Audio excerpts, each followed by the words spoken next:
November महिन्यामध्ये अमेरिकेत राष्ट्रपती पदासाठी निवडणूक होतीये। निवडणुकीमध्ये मुख्य लढत कमला हॅरिस आणि डोनाल्ड ट्रम्प यांच्यामध्ये आहे। निवडणुकीच्या तारखा जसजशा जवळ येत आहेत तसतसे दोन्ही नेत्यांमधली खडाजंगी तीव्र होताना दिसतेय।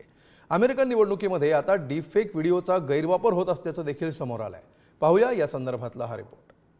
I, Kamala Harris, and your Democrat candidate for president, because Joe Biden finally exposed his senility at the debate. Thanks, Joe. Joe Biden यांच्या म्हातारपणाची खिल्ली उडवणाऱ्या या आहेत डेमोक्रॅटिक पक्षाच्या उमेदवार कमला हॅरिस। असं जर कुणी तुम्हाला सांगितलं असेल तर विश्वास ठेवू नका, कारण या व्हिडिओमध्ये जरी कमला हॅरिस दिसत असल्या तरी त्यांच्या नावे कुणी अज्ञाताने तयार केलेली ही वात्रट टीका डीप फेकचा एक प्रकार आहे। ही ऍड कॅम्पेन कमला हॅरिस यांची असली तरी त्यामागचा आवाज बदलून कुणीतरी त्याचं विडंबन केलंय। मी कमला हॅरिस अध्यक्षपदासाठी तुमची डेमोक्रॅटिक पक्षाची उमेदवार आहे, कारण जो बायडन यांनी त्यांच्या बाष्कळ विधानामुळे त्यांचं म्हातारपण सिद्ध केलंय। याबद्दल मी त्यांचे आभार मानते।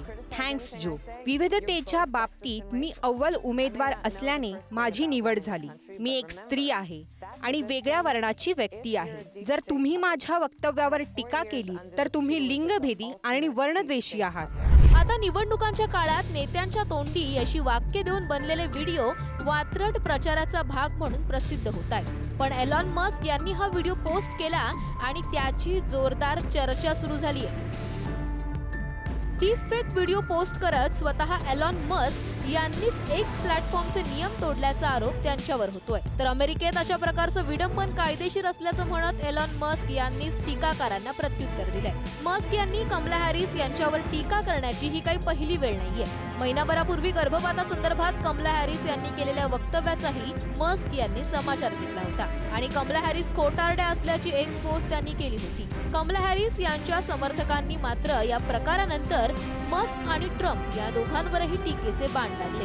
अमेरिकेच्या नागरिकांना खरं स्वातंत्र्य, संधी आणि सुरक्षिततेची हमी हवी आहे, जी उपराष्ट्राध्यक्ष कमला हॅरिस देत आहेत। एलॉन मस्क आणि डोनाल्ड ट्रम्प यांची खोटी आश्वासनं आणि शब्दछल नाही। निवडणूक म्हटलं की एकमेकांवर चिखलफेक हे भारतीयांसाठी काही नवं नव्हे।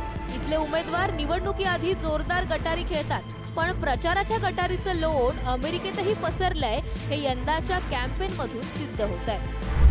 ब्युरो रिपोर्ट, पुढारी न्यूज।